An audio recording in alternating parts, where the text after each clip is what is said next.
మన ఫ్యామిలీ అందరికీ హాయ్ అండోయ్. మొన్న ఊరికెళ్ళొచ్చి నిన్న చాలా ఇబ్బంది పడ్డానని చెప్పాను గదా! ఇబ్బంది అంటే అంతా ఇంతా కాదండి. వాంతులైనట్టు అనిపించటం, కళ్ళు తిరిగినట్టు అనిపించటం, తలనొప్పి, అబ్బా! నానా బీభత్సంగా ఉంది. ఇక నిన్న ఉదయం టిఫిన్ అసలైతే దోసలండి. ఇక ఇంత చికాకు మీద దోసలు తిన్నానంటే, దోసలంటే కాస్తో కూస్తో ఆయిల్ ఎయ్యాల్సిందే గదా!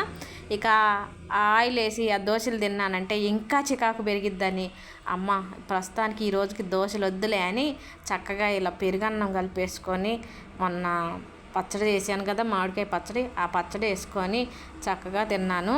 నిజంగా కడుపు చల్లగా అనిపించిందండి.